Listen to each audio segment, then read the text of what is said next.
Hello everyone, welcome back. So, we were talking about Time Travel Lady. We have not been paying attention to the story of this game. No, we haven't. We don't know what's going on. All I know is we went back in time, there's a cute robot, and we have the champions. Yeah, we're playing through as Zelda and Link try to gather the champions.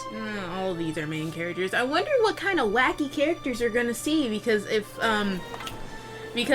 original Hyrule Warriors, you can get characters from different games and stuff, but I feel like they probably won't do that here, which is sad. The four divine You get to play as beasts were Ganon to defeat assembled with Ganon. their pilots. Training began in their midst, and the plan to defeat okay, Hyrule's so enemies Time Traveler began Lady. to Oh yes, the time traveler from France, was it? Zelda continued her Just work, let me tell it. calibrating divine beasts So, and a lady researching came into our ancient store one relics. day, and Much to she her wanted frustration, to, however, she was ceiling trying to power hang out with this door. other guy that was in the store that we had to keep telling to pull up their mask. And we had to tell her that she needed a mask in order to be in the store, and if she didn't have a mask, she couldn't come in. So, oh wait, shoot. We should probably pay His attention a Majesty little. did not offer even a single word of praise. Well, it's only natural that Father would be frustrated. But, Your Highness, Right now, we must do whatever is in our power. Please inform Why is she Mifa British? and Daruk Oh, we that was depart something that tomorrow people morning. had a lot of problems with, because Then you it's plan like to people go to were the wondering Divine why she was Beasts? British. It's weird. understood. I feel like they could have done a little better with the voice actor. Mm-hmm. Because you know how there are those characters that you look at and you're like, this is the perfect voice for them. I feel like they could have done better for Zelda. I don't know. I don't mind it. Father thinks I don't mind it either, but like, I don't know. I feel like he thinks that the reason my ability British hasn't choices, awakened yeah. is because I haven't worked hard enough. Link talks and it's like full Scottish. Don't worry, princess, I'll protect you. Oh, people would be so angry. That's why he never talks. He sounds like the They're soldier. worried about revealing his dark secret that he's Scottish. He sounds like the soldier from TF2. It's like, you're a devil! A devil! That's what he's saying when he fights Ganon. Alright, are we getting into the thing? Okay, so... Oh, Daruk's back! Hey, best The dude. adjustments to the divine beasts are not yet complete. We must fine-tune them for the individual pilots to ensure What, that what's they will up? be Just the way Link's dressed. With the spoon. And the hat and all that. Can you imagine one of the soldiers, she's like, is he allowed to dress like that? I don't know. Daruk, I have a Dress request. like I that. have a request. Join you for training next time. I would like to be fully prepared. Learning new ways to fight foes might do me some good. She will die. Of course. I mean, the yeah. more the merrier. Like, well, you know what I mean. Thing is, we still need a night gritty enough to seal the darkness, and they're nowhere to be Yeah, found. I don't think Urbosa needs any training. She's fine. But, like, if she tries to train Although, Daruk, hey, she would if you see die. anybody that Because it's like Daruk's just gonna swing back and lightly hit her, and she's just gonna fly off into the Yeah. mountains like Team Rocket. Oh, these assholes. I feel like if they're training, you can be like, Daruk gets no weapons, Mifa gets any weapon she I needs. bring news. Just any that'll help her. She gets the divine beast. Oh no, we're surrounded. It's an ambush. Who are you gonna play? I feel like this segment you can probably play as whoever you want. Can I play as Zelda, please? Or Daruk? Pretty, please? Was Zelda even on the list? I'm pretty sure Urbosa was here. Was she? I think. I don't know. I didn't see her. I don't remember. I wasn't paying attention. Like always. That is your general state of being. But anyway, so the lady, we told her that she... Who's the other person? Is that Paya? Oh Not no, Paya. Senpai? Urbosa is here. Oh, so you're gonna play Robosa? Yep. So the lady came in, and we told her that she couldn't come in without a mask. So she just stayed by the door, but she was still saying how she wanted to find her friend. And eventually she found a mask in her tiny backpack that she had, and went off to hang out with him. And like the entire time she's speaking in baby talk too. And then when she comes up again, we notice she doesn't have shoes. And we tried to tell her, like, ma'am, I'm sorry, we didn't notice this the first time, but you cannot be in here without shoes. And she didn't have any response to that. She was just like, oh, okay, I'll just wait outside then. And she goes outside, and the black person that was in the store that she was trying to follow was still in the store. So he went outside and they talked for a little bit, and then eventually she came back in, and she said that she needed a ride to Love Street, which I don't know where Love Street is. Also, you can't drive. I can't drive. I don't have a vehicle. Or a license. I don't have anything. I'm sad.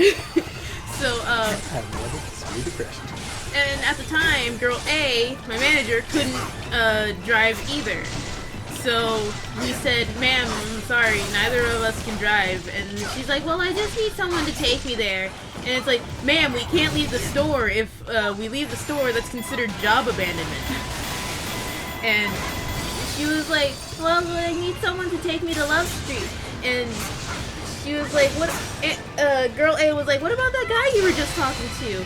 And she was like, oh, well, he's just a friend. I don't sleep with black people. And I was looking at girl A and like, oh my god, we didn't even ask that. It was in no way a part of the conversation. It was left field. Yeah, and like she started yelling at us because we said we wouldn't take her to the Love Street, and she was like, well, I can't go by myself because I'm so scared and it's nighttime, and I know a ropist. I'm not gonna say the other word.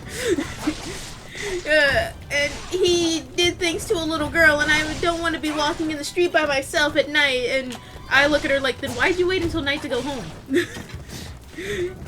And she's just yelling at us, and when she gets to full-on yelling, her baby talk stops. That's when she starts talking like a grown-ass adult. And then, girl A was like, well, you know what? I'm calling you a cab right now. I'll call you someone. And she was like, thank you so much. And we called the police. Yeah, and I had actually arrived at that point. No, you came in an hour later. Really? Cops, wow. Yeah, they were dealing with an accident on the road. So it was apparently really bad because all of their cars were over there, and like ambulance too. And Remember when I walked up to the woman? She just kept speaking gibberish. Like I could not understand her. And like we were trying to keep her in the same spot because we didn't want her to run away before the police got there. And apparently when girl A had called the cops, the person who answered the phone, the operator, was like, the moment she heard the woman was speaking in baby talk, or it was something like that, or she heard the word time traveler and she's like, oh yeah, it's her. Oh yeah, we didn't tell them, the viewers. No, it's because at this point we didn't know. And we called them the first time and we didn't tell them anything about that. We just said that there was a lady causing a ruckus in the store and she needed to be taken care of. And they said that the cops were busy and they'd get there as soon as possible. But like the lady kept trying to smoke inside the store, so we had to just like lure her outside the store so she wouldn't smoke inside. And she brought up the fact that she didn't have shoes, and we said, well, I'm sorry, ma'am, we can't do anything about it, mainly because we didn't want to serve her because she was crazy. And she was like, well, my feet are puffy and they hurt because both of my legs are broken. And we were just, okay, go outside and sit down. You've been walking on both of your broken legs this whole time, you must be tired. And so, girl A goes out there to talk to her more, and to like make sure she stays in place. And she brings up the fact that she's running from like the FBI or something because she's a time traveler from 1940s France, and that if she is caught, then she'll be taken away and never seen again or something. Oh no, that would be so bad. and it was just so much that she was just like spewing out of her mouth, and we were just like, oh man, we have like 2 more hours till we close. And eventually girl A calls the cops again, and she brings up time traveler, and the operator's like, oh yeah, we know who it is, we'll send someone. and like you show up and I like tried to lure you in by just like having my hands like, come on, just ignore the crazy lady outside. Yeah, because she was speaking gibberish.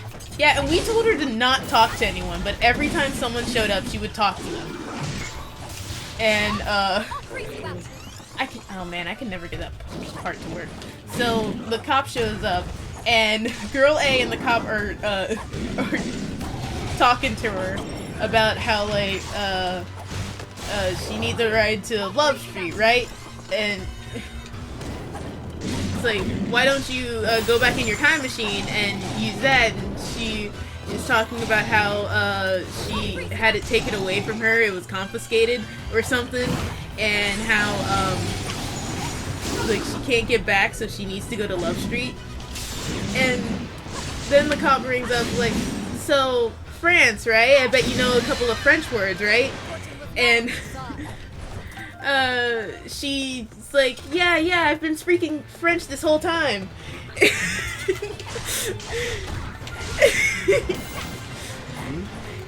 Yeah, sure, lady, you've been speaking French this whole time. Spoke it so well, didn't even know you were speaking French. And the cop spoke French to her, and she was like, yeah, like that. And eventually, the cop, he gets her in the car, and she's like, I need you to take me to this address. And he was like, so that's where you live? And she's like, no, but I'm pretty sure someone there would let me sleep there. And the cop's like, yeah, no, I'm not doing that, because if they don't let you sleep there, that means I'm going to be stuck with the crazy lady for the rest of the night. Didn't she ask him to, like, ask the people inside if she could sleep there? Yeah, she asked him to knock on the doors and, like, go door to door, seeing if there was anyone who would be willing to take her for the night. And, like, he wasn't going to do that. And he wasn't, like, I don't know, he said something about, like, wanting to take her to the station, but the lady didn't want to go to the station because then the FBI would find her. So what he did was, he was like, okay, so can you go grab me that buggy? You see that buggy over there? Go grab it. And she went and grabbed it. She walked back with it, and he's like, your legs aren't broken. Go home. Yeah, I remember I looked out the window, and she was, like, walking across the street, and she was just, like, staggering, and she stopped in, like, the middle of the road and just stood there. Yeah, she was terrifying. Yeah, she was... Oh, man. And then she also was saying, like, she was from Houston in the future. Oh, yeah, she was saying she was from both France and Houston. Yeah, so... It was so strange. And apparently at one time she came back or something, but she didn't come into the store, thank God. But I wasn't there for that, and I'm so upset that I wasn't there for it. You didn't get to experience the madness. No, I didn't, and it was just so sad. I wanted to be there. Shit. Why is he here? I don't know. Why is he here? Like, why are you here? You should be, like, out in the middle of the woods or something. God dang it. Also, I just realized they look like El Gigante from one of the Resident Evil games. Just like their general body shape and all that, it looks a lot like El Gigante. Ipa's not gonna make it. So, but yeah, continue your thing. Oh yeah. Because, like, after we sent Dude H to your store, he had been screwing up over at my store. And I was like, oh yeah, apparently he's screwing up over at the other store too. And he's, like, not doing anything. And she went ballistic. Because I guess she implied that she didn't train him well or something like that. So she went ballistic at that, and she's like, no, it is not my fault, okay? They're the ones who do things wrong. They're the bunch of idiots. Which is like... because y'all don't print like The one of the sales report. Yeah, y'all don't print your sales report. It's like Which is the like- one thing we do different. Yeah. Because it's like what we do is that we print it up at the end of the day. Not every employee has to print it up. Yeah, so she just did not like that because it implied that she was less than perfect. She had person C. Person C. Person C. The one of the corporate people. Oh yeah. Yeah, you know what I'm talking about. It took me a minute. Yeah, person C, who's like one of the corporate people. Like they were wrapped around her little finger, and it's just like, God. I mean, I don't know. I think about that story. I'm like, God, I had such headaches. So many headaches. Like, these people are the reasons I have migraines. But uh-oh. Oh, like, Oh. yeah, that's gonna hurt. But shoot. The person A was not doing good though. Like guy A, he just kind of freaking sucked. Yeah, I really don't know. I don't know. Cause it's like we kept saying that like your boss just did not just didn't like them. Cause we were trying to learn a little something about him, and we found out that the Family Dollar was his first job, and he had lied to us about working other jobs, and that he's never worked a truck at your store. I don't think he ever did. Yeah, even though he said he knew how to work truck, and that he didn't need anyone to teach him how to work truck. Like, I didn't even really work the truck. Like, the most I would do is they would throw out paper towels and toilet paper and all that, and we'd put that away while they were putting everything else on U-boats. But, like, I never really worked the truck.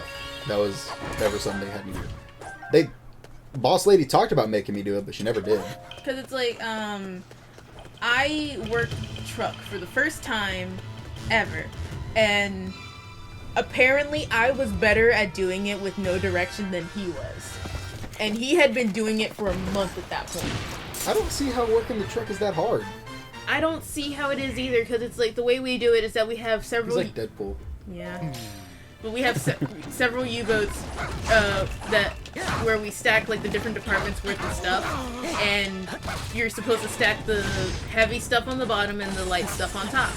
And guy A doesn't do that. He just grabs the first box he sees and he'll put it on a U-boat. He doesn't care about department. He doesn't care about weight or size of the product. He would just put it on there, and his job is done. And it makes me angry because yesterday when I came to work, girl E was not doing okay because of guy A U-boat of dog food fell on her. Oh, God. Yeah, all the dog food fell off of the cart and right onto her, and she, like, her shoulder was hurting. She wasn't happy, but she couldn't leave because she was a manager on truck day. Yeah.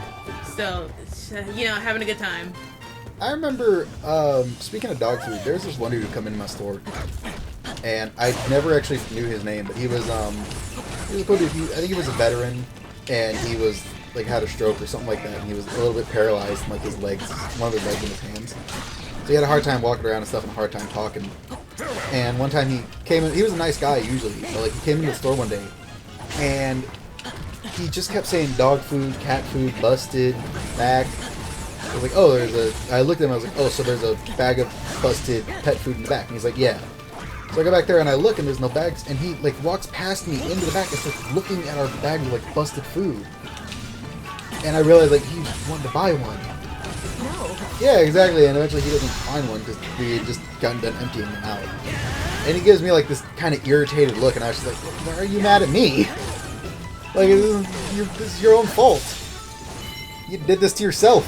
Because it's like, I remember when I was working at Walmart, there was a lady who, like, she was on a, one of those scooter things, and, like, I could hear it on a different aisle. I can hear, like, something falling, and it's scattered, and I went over, and right as she was leaving, I came up and I saw that the dog food was just all over the floor, and I swept it up real quick because I was friends with the person in the I was friends with the person who worked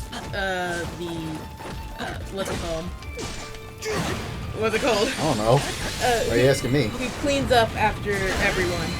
And I was like, oh, I don't want to give him more work, so I cleaned it up. I swept up the dog food and I took the busted bag to the back. And apparently the lady came back and said that she wanted to buy the busted bag of dog food that was on the floor. And they came over to try to find it, and it wasn't there. So they didn't let her get it, which means that she did it on purpose in order to get discounted dog food. So she was hoping that by busting it, she'd be able to get it at a discount. Yeah. Oh boy. Oh, dude, you're on fire. Okay. No, he was in fire. But yeah, I didn't. Walmart wasn't fun. Yeah, I can't imagine it was. And apparently, the Walmart, I can say locations, right? No.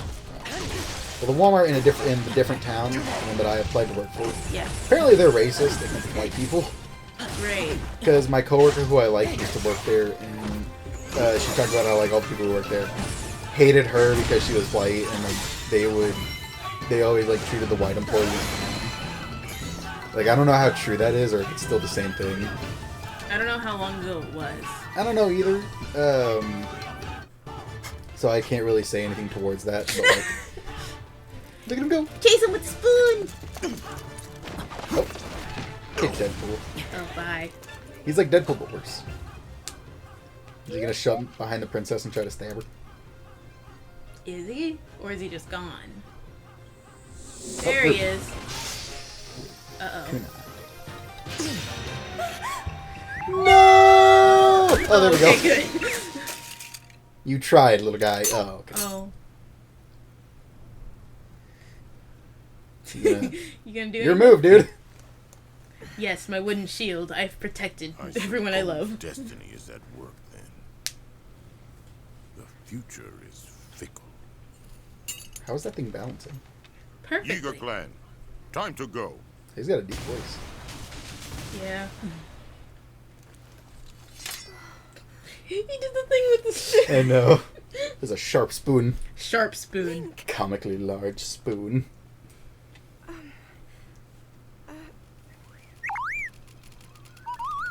What do you do? Are you angry? What's happening? It's angry.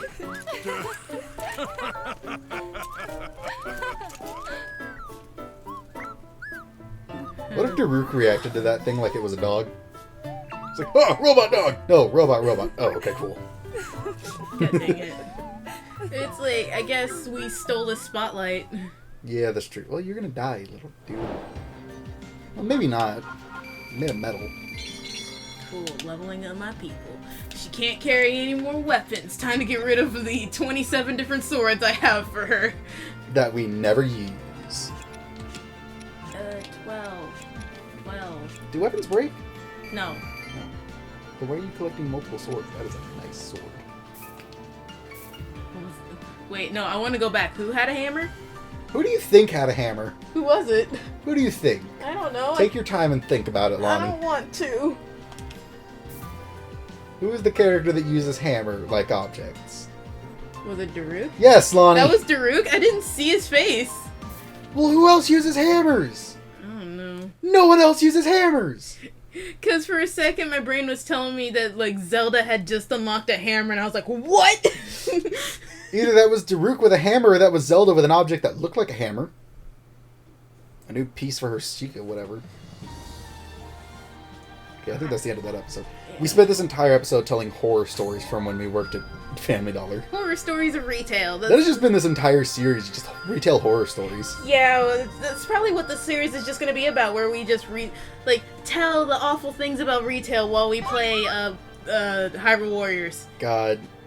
We are not good Let's Players. No. Because we don't pay attention to the plot at all. I don't know what's going on. We're having fun, though. I mean, I've been paying attention to the plot, but, like... What is it? We've just been talking over it the whole time. Well, like, they've been gathering together the champions to plan their attack against, what's his...